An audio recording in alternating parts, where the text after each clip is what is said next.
Límites para nuestros hijos. Capítulo 2. ¿Cómo es el carácter?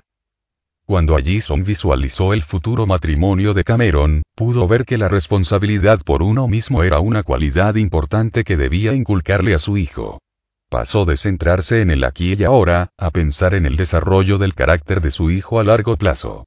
¿Qué tipo de persona le estaba enseñando a ser a Cameron? No cabe duda de que queremos que nuestros hijos sean responsables. Pero con frecuencia no tenemos un panorama claro sobre el carácter que estamos intentando construir. Al tratar con los niños, a veces deseamos que pase ese día, o incluso la próxima hora. Pero si pudiéramos ver más allá de la persona que estamos tratando de educar, entonces estaríamos en condiciones de tratar con los problemas inmediatos que se nos presentan como padres. Es fundamental darse cuenta de que cuando quiere que Johnny haga su tarea, no se trata solamente de que la haga, sino del posible éxito o fracaso de su matrimonio o de su carrera. Por eso le pedimos que nos acompañe en un breve viaje hacia la vida de Johnny dentro de 10 años. En este capítulo quisiéramos presentar algunas cualidades que consideramos importantes para el funcionamiento del adulto, cualidades en las que los límites cumplen un papel fundamental en cuanto al desarrollo. Amar. El apóstol Pablo escribió sobre las 3 grandes virtudes, la fe, la esperanza y el amor. Pero el mayor de ellos es el amor. 1 Corintios 13:13. La mayoría de los padres dirían que su deseo es que sus hijos tengan capacidad para amar. Las personas que aman reconocen que el mundo no gira alrededor de ellos. Consideran las consecuencias de su conducta sobre quienes los rodean antes de actuar. En términos psicológicos, no son egocéntricos. No creen que son lo único que importa y que las personas que están a su alrededor solo existen para satisfacer sus exigencias y necesidades. Pero en ocasiones, hasta los padres más amantes tienen hijos sumamente egoístas. ¿Cómo puede ser? Todos hemos escuchado frases como, ya sabes cómo es Susan. Solo piensa en sí. Y muchas veces, Susan proviene de una familia sana. Pero los padres de Susan no establecieron límites que le exigieran respetar los sentimientos de los demás. Esta falta de límites convirtió a Susan en egocéntrica, afectando su capacidad de amar. La ausencia de límites en la niñez también puede llevar a actitudes impulsivas, adictivas o irresponsables, siempre carentes de amor. George llegó desalentado a mi consultorio, el del Dr. Claude. Su esposa, Janet, a quien él amaba con todo el corazón, acababa de abandonarlo porque él nuevamente se había quedado sin trabajo. George, que era una persona muy talentosa, parecía tener todo lo necesario para ser exitoso. Pero había perdido varios trabajos debido a su irresponsabilidad e inconstancia. Sus jefes valoraban el talento que tenía, pero detestaban su desempeño. Luego de varias discusiones por causa de los fracasos laborales de George, Janet dijo, basta. La amo tanto, me dijo George. ¿Acaso ella no se da cuenta? Creo que la amas, dije. Pero en realidad no creo que ella vea ese amor que sientes por ella. Lo único que ve es la consecuencia que tu conducta ha tenido sobre su vida y la de los niños. Entonces ella se pregunta, ¿acaso puede amarnos y tratarnos de este modo? No puedes amar a alguien y no darle nada. Un amor que no da frutos en realidad no es amor. Ella no se siente amada debido a las cosas que tú le has hecho vivir. Si existía alguna posibilidad de que George recuperara a Janet, no lo lograría con otra promesa vacía. Debía desarrollar límites dentro de sí para alcanzar el dominio propio que lo convertiría en una persona responsable. Janet iba a creer únicamente en actos, ya no en palabras de amor. De niño, a George nunca se le había exigido que diera los frutos del amor. Sus padres eran personas agradables y muy trabajadoras. Pero puesto que habían vivido la época de la depresión y habían trabajado muy arduamente, no deseaban que George tuviera que luchar como ellos lo habían hecho. En consecuencia, lo sobreprotegieron y prácticamente no le exigieron que realizara tarea alguna. Cuando le indicaban que hiciera algún trabajo en el hogar o que asumiera responsabilidades y él no las cumplía, los padres no tomaban ninguna medida disciplinaria, pues pensaban que así tendría un amor propio positivo en lugar de la culpa con la que ellos tuvieron que crecer. Por lo tanto, cuando no hacía lo que debía, no veía ninguna actitud negativa por parte de sus seres queridos. Pero el matrimonio era otra cosa. Ahora tenía una relación en la que la persona que él amaba también le exigía, y finalmente todo se estaba derrumbando. Para que George fuera alguien que realmente diera amor a los demás, alguien cuyo afecto tuviera un verdadero impacto positivo en las vidas de otras personas, debía convertirse en alguien responsable. A fin de cuentas, el amor consiste en hacer las cosas con amor. Además, las personas que aman respetan los límites de los demás. ¿Alguna vez tuvo una relación con alguien que ni siquiera podía escuchar pronunciar la palabra no? ¿Cómo se sintió?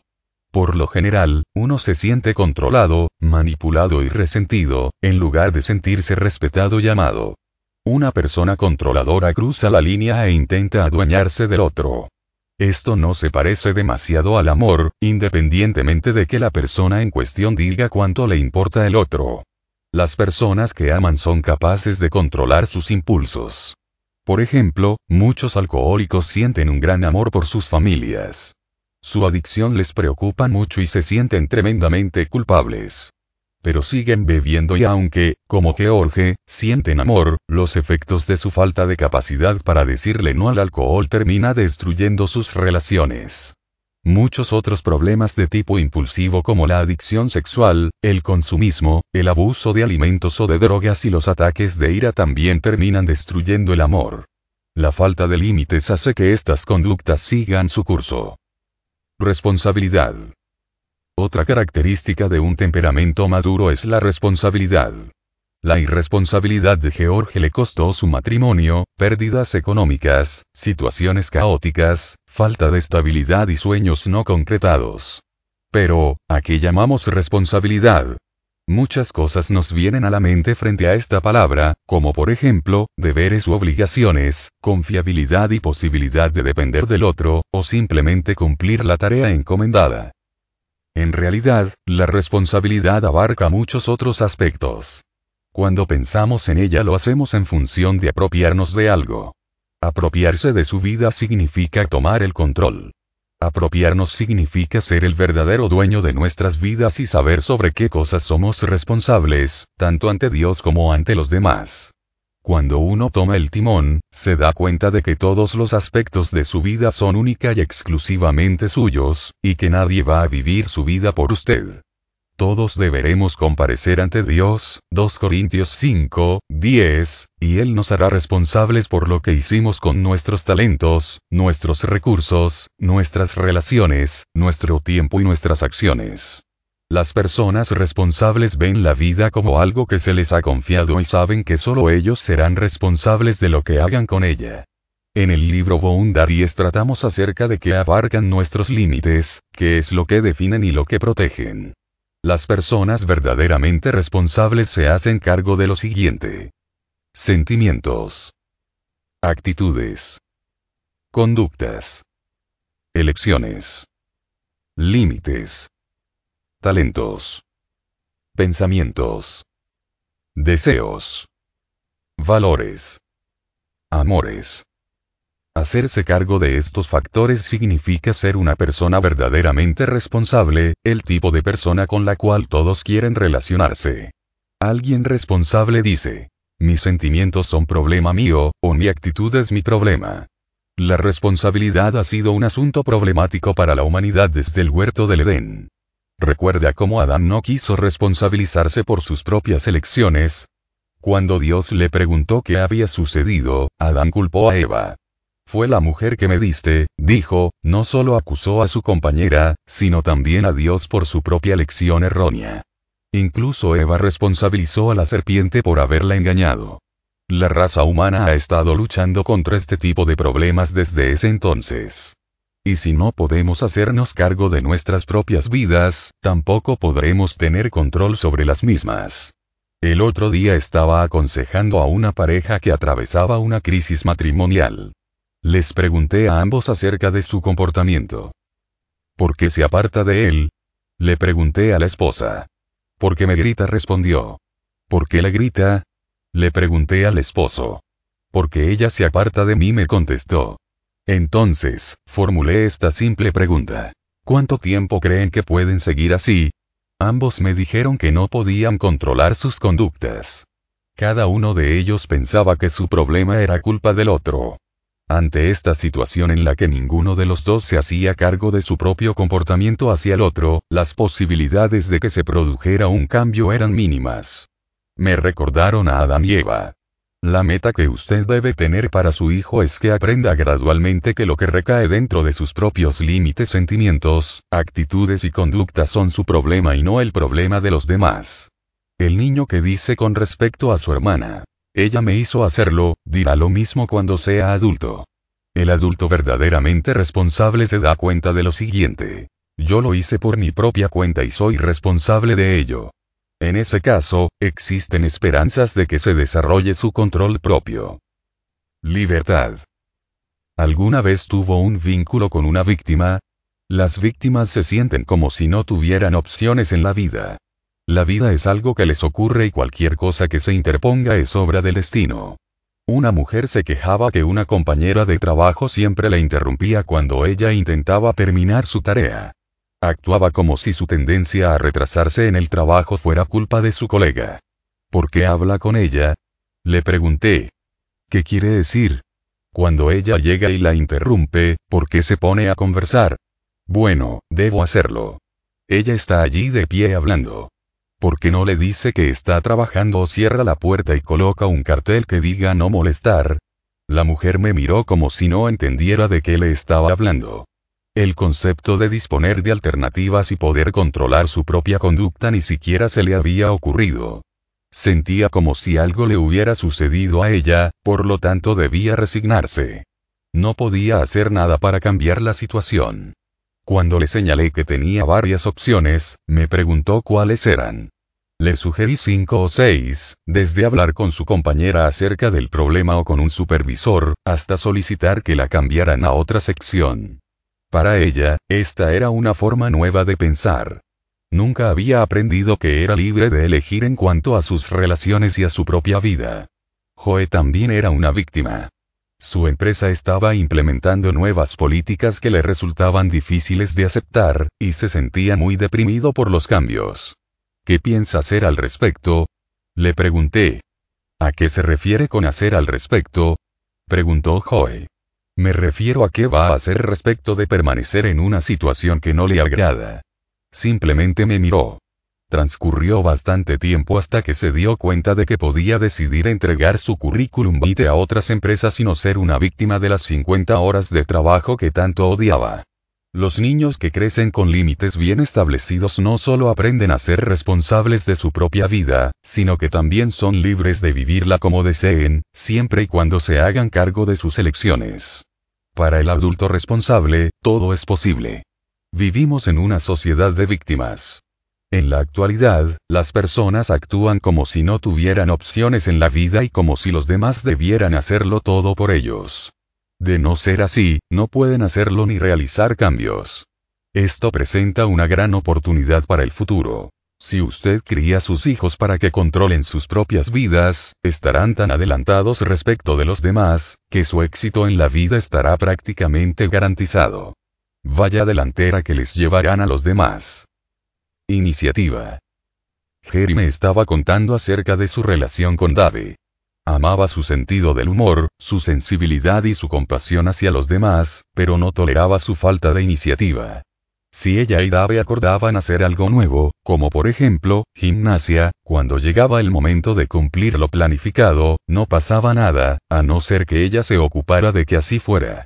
Siempre sentía como si lo estuviera empujando cuesta arriba. Yo sabía que el jefe de Dave pensaba lo mismo. Dave finalmente hacía lo que se le pedía, pero siempre parecía hacer falta de una fuerza exterior para que se pusiera en movimiento. Las personas se molestaban por su falta de ambición. Un aspecto normal de la conducta humana es dar inicio a determinadas cosas. Haber sido creado a la imagen de Dios es haber sido creado con la capacidad de dar inicio a algo. Con frecuencia, las dificultades que surgen a este nivel están relacionadas con los límites. Dave carecía de una estructura apta para una conducta impulsada por metas, cosa que sí proporcionan los límites. Los niños deben aprender a tener iniciativa, un aspecto importante de la enseñanza de límites. Hace varios años, estaba con una amiga que tiene un hijo de 7 años. Mientras hablábamos, Davey nos interrumpió varias veces quejándose de que no tenía nada que hacer. Le decía a su madre que le dijera a qué podía jugar. Sabiendo que tenía todos los recursos necesarios, lo miró y dijo: Davey, tú eres responsable de tu propia diversión. Un rato después, encontró un amigo que vino a jugar a su casa. Hace poco me encontré con ella y nos pusimos al tanto de nuestras vidas. Me contó sobre todas las cosas interesantes que estaba haciendo Davey en su último año de la universidad. Pensé para mí, sigue haciéndose responsable de su propia diversión. La vida es algo que nos sucede mientras estamos haciendo otros planes, dice la autora de libros de misterio Margaret Millar. Pero para muchos, la vida es algo sobre lo cual pueden tomar el control y continuar haciéndolo diligentemente. Toman sus talentos y los multiplican, hasta lograr que ocupen un importante lugar en sus vidas. Están haciéndose responsables de su propia diversión y de las consecuencias de sus logros. Quienes no actúan de este modo son, en muchos casos, personas a las que no se les requiere que tengan iniciativa y que cumplan con sus tareas y objetivos, puesto que alguien lo hizo por ellos o debieron hacerse cargo de las consecuencias de sus acciones. Respetar la realidad. Alguna vez alguien dijo: la realidad es un lugar difícil donde vivir, pero es el único lugar en el que se puede conseguir un buen trozo de carne. Si bien la realidad puede ser difícil de manejar, también allí es donde residen las cosas buenas de la vida. El carácter que da lugar a una vida que da resultado, debe tener un sano respeto por la realidad. La realidad, según nuestro entender, es experimentar las consecuencias de nuestros actos en el mundo real. Trataremos este concepto en mayor profundidad en un capítulo posterior, pero por el momento demos una mirada al concepto. En breves palabras, todas las personas saben que sus actos tienen consecuencias reales en el mundo real. Las personas maduras utilizan este concepto para que sus vidas sean maravillosas, mientras que las personas necias golpean una y otra vez su cabeza contra la realidad. Desde una perspectiva positiva, si estudio y me aplico, tendré compensaciones por mi ardua tarea. Hace poco pasé unos días con un amigo de la universidad. En los primeros años de estudiante, había cambiado su carrera por la de medicina. Recuerdo cuando lo observaba estudiar tan diligentemente materias tales como química orgánica, física y demás. Como tenía un atraso de 1 año y medio, sabía que tenía que recuperar ese tiempo. También sabía que si estudiaba mucho sería admitido en la facultad de medicina. La carrera había comenzado. Hoy día, este amigo es un respetado cirujano cardiovascular de una importante ciudad. Le encanta su trabajo y ha llegado a ocupar una posición preponderante en el campo de la medicina. Muchas personas lo admiran y elogian su trabajo. Cuando ven a este respetado cirujano cardiovascular, no ven al joven estudiante universitario que tuvo en cuenta la ley de las consecuencias de la realidad. Si estudio mucho y me esmero, me irá bien. Solo ven el fruto de su trabajo. Al observar grandes logros, solo vemos los resultados y no todo lo que se hizo para alcanzarlos. Esto nos lleva a caer presa del pensamiento mágico. Pensamos equivocadamente que alguien alcanzó metas importantes mediante capacidades sobrehumanas o algún tipo de conocimiento oculto. Pensamos que se trata de algo mágico. Pero la realidad es que el logro se alcanzó día tras día, curso tras curso, trabajo tras trabajo. Debemos enseñarles a nuestros niños a pensar de ese modo. Cuando lo aprenden, comprenden que ellos también pueden alcanzar grandes logros. Adquieren un sano respeto por el aspecto positivo de la realidad. Pero la realidad tiene dos lados. La pereza y la haraganería tienen un costo. Conducir a gran velocidad puede costarme el uso del automóvil. Mis conductas tienen consecuencias en la realidad. Si tomo conciencia de eso, trabajo tanto con la esperanza de obtener una gratificación como con el deseo de evitar realidades dolorosas derivadas de mi falta de desempeño o de malas elecciones. Todos sabemos que los adultos tienen poco respeto por la realidad. Constantemente realizan malas elecciones, o bien, otros les han permitido evitar las consecuencias de su comportamiento hasta que se produce una verdadera catástrofe y sufren una pérdida terrible tras otra. Entonces nos preguntamos por qué continúan realizando estas devastadoras elecciones. Una y otra vez, podemos encontrar las raíces de dicha conducta en la falta de límites que hubieran permitido que la persona pudiera sentir un respeto sano por la realidad. Demasiadas veces se los sacó de apuros. Se les permitió pensar que las consecuencias eran para los demás y no para ellos. Los adultos maduros sienten un respeto sano por la realidad.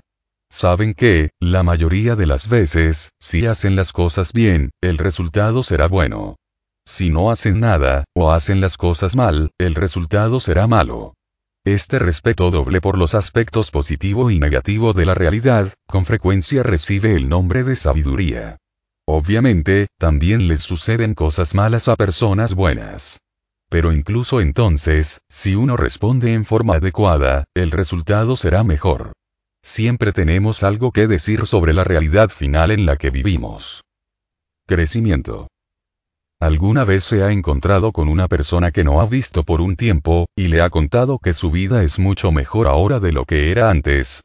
Y usted se fue con un sentimiento cálido, de aprecio por lo que dicha persona logró. Piense en algunos ejemplos que todos hemos visto. Alguien que bajó 15 kilos. Una pareja que estaba al borde del divorcio y logró reconciliarse. Alguien que tenía problemas en su carrera y que comenzó a tener éxito. La oveja negra que dejó de serlo. Un adicto o un alcohólico que abandonó su adicción. Alguien que vivió muchas desilusiones amorosas y que finalmente logró formar una relación sólida. O si dejamos el reino de las dificultades y observamos las cosas normales que mejoran, vemos el mismo tipo de cosas. Alguien que inicia un pequeño negocio y le va cada vez mejor. Alguien que se muda al otro lado del país sin nada ni nadie y logra formar una vida propia. Una persona que cambia de carrera a mitad de camino, comienza otra y tiene éxito. Una persona tímida que ahora tiene un círculo de amigos y relaciones estrechas con determinadas personas. Pocas cosas nos inspiran tanto como la historia de una persona que crece y que supera algún obstáculo difícil, especialmente respecto de su propio carácter. Nos encanta ver a la gente cambiar y crecer, convertirse en alguien que no era o mejorar aún más. Películas como Regarding Henry y The Doctor nos cautivan justamente porque en ellas vemos que alguien cambia y crece. La capacidad de crecer está relacionada con el carácter. Una buena tarea de crianza por parte de los padres puede ayudar a un niño a desarrollar un carácter orientado hacia el crecimiento, que le permita enfrentar los obstáculos de la vida. Dicho carácter incluye capacidades de desarrollo y de obtención de conocimientos, así como también la capacidad para enfrentar situaciones negativas propias que uno necesita cambiar. El carácter que tiene la capacidad de crecer permite recuperarse de estados emocionales dolorosos. Mantener periodos de tensión y demorar las gratificaciones o los buenos sentimientos hasta haber cumplido con una responsabilidad. Ser un buen perdedor, sentirse apesadumbrado y luego dejar de lado lo que no puede reclamarse ni ganarse. Confesar que uno se ha equivocado. Cambiar la conducta o el rumbo al confrontarse con la realidad. Perdonar.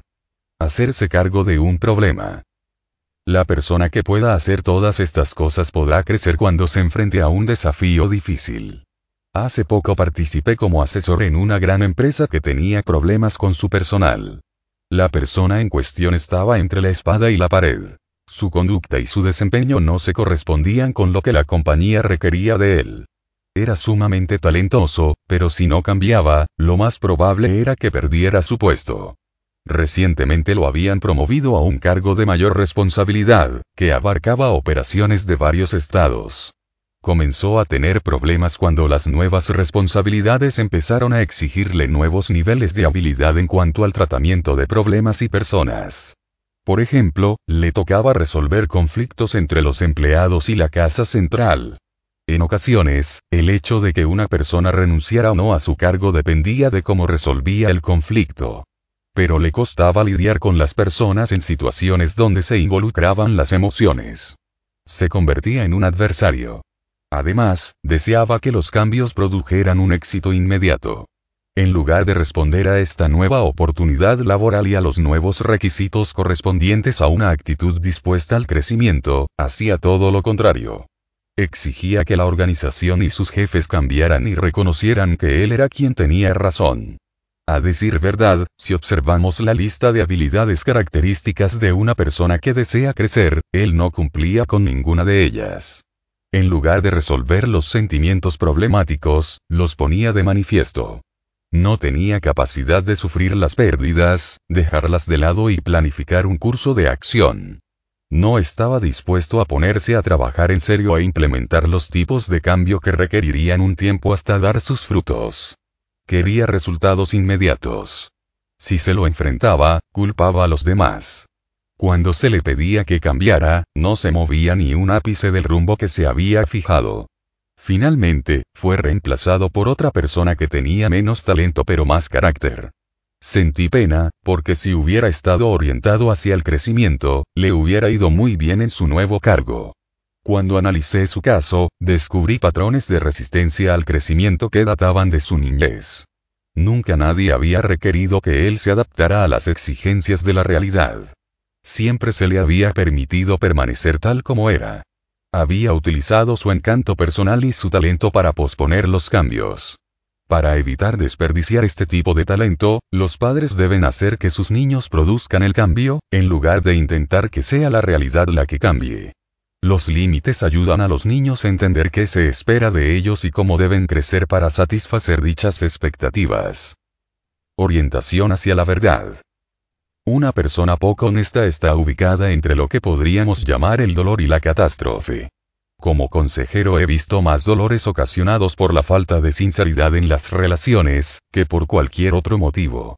La falta de honestidad alimenta la traición, obstaculiza la intimidad y evita el crecimiento.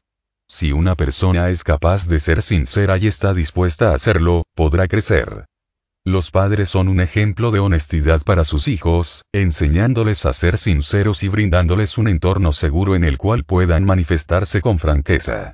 En términos generales, todos los niños ocultan la verdad cuando se sienten amenazados por ella.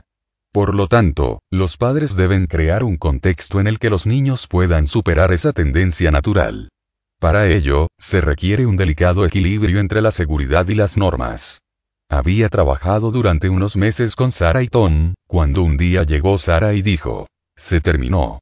Ya no puedo confiar en él y nunca más podré volver a hacerlo". ¿Qué pasó?, le pregunté, pensando que había tenido otra aventura amorosa, una situación que ya había sucedido años atrás y de la que ella no se había recuperado. Me dijo que teníamos suficiente dinero como para pagar las cuentas, que no me preocupara. Pero hoy me llegaron por correo varias intimaciones de pago, estamos atrasados en todo. Ya no puedo seguir viviendo así, dijo con sollozo. Mientras hablábamos sobre el tema, me encontré ante una situación que había escuchado literalmente miles de veces de boca de cónyuges con parejas poco sinceras. Lo triste de todo esto era lo siguiente. El dinero en realidad no era el problema. El problema era que Tom no era sincero respecto al dinero. Sarah podría haber tolerado el problema económico. Pero puesto que Tom no podía ser sincero respecto de cuán atrasados estaban en los pagos, ella siempre sentía como si estuviera en arenas movedizas. Todo el tiempo descubría cosas que no eran tal como Tom le hacía creer que eran. Habitualmente, los cónyuges mienten sobre cosas no demasiado importantes. Pero ocultar y mentir siempre destruyen la confianza.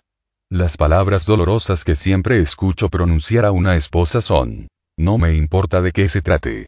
Simplemente dime cómo son en realidad las cosas para saber cuál es la situación que estamos atravesando". La triste pregunta que uno se hace sobre alguien que miente es: ¿por qué? ¿Por qué mentir cuando sería mucho más sencillo decir la verdad? ¿Por qué engañar si eso produce mucho más enojo que admitir el error? ¿Por qué crear otro problema, mentir, cuando ya existe uno? Por lo general, la respuesta reside en la historia y el desarrollo del carácter de la persona. Le teme al enojo, a la vergüenza, a la culpa, a la acusación y al abandono, como resultado de su error en una relación. Por lo tanto, oculta la verdad. Entonces, cuando todo se descubre, siente enojo, vergüenza, culpa, acusación y abandono, es decir, todo lo que temía. Pero lo siente más por haber mentido que por haber cometido un error. Los límites ayudan a que las personas digan la verdad. Además de exigir la verdad, los límites brindan la tranquilidad de saber cuáles son las consecuencias de los errores que se cometen. Los niños pueden manejar las consecuencias lógicas de sus errores, tales como una penitencia, no ver televisión, no poder salir a pasear, mucho mejor de lo que pueden manejar consecuencias vinculadas con las relaciones, como por ejemplo el enojo, la culpa, la vergüenza, la acusación o el abandono. Los niños temen mucho más las consecuencias vinculadas con las relaciones que las consecuencias lógicas y conocidas resultantes de su comportamiento. Orientación hacia la trascendencia. Él nos hizo, y no nosotros a nosotros mismos, dijo el salmista, Salmo 103. Las preguntas más importantes que toda persona debe responder son: ¿quién es Dios? ¿Soy yo es Dios? Las respuestas a estas preguntas marcan el rumbo de la vida de una persona. Quienes saben que no son Dios, admiran a Dios, a fin de trascender su propia existencia. Ordenan su vida alrededor de Él y de sus valores. Son conscientes de que no están aquí para servirse ellos mismos, sino para servirle a Él.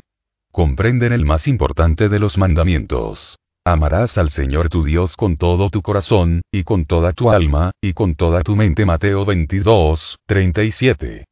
Encomendarse a Dios les da un rumbo y un significado a su existencia, permitiéndoles trascender la vida, los problemas, sus propias limitaciones y errores, y los pecados que otras personas cometen en su contra. Sin una orientación hacia trascender las realidades de esta vida y acercarse a las realidades de Dios, las personas están muy limitadas. Una de las cosas más tristes acerca de las personas que carecen de este sentido de trascendencia, es cómo los consideran los demás. Las demás personas constantemente se topan con esta incapacidad de ver que no son Dios y que la vida no gira alrededor de ellos. Puesto que siempre construyen una vida alrededor de ellos mismos y de su egocentrismo, los demás, en lugar de sentirse personas, se sienten objetos. Trascender significa poder pasar por alto nuestra propia existencia y valorar la existencia de los demás.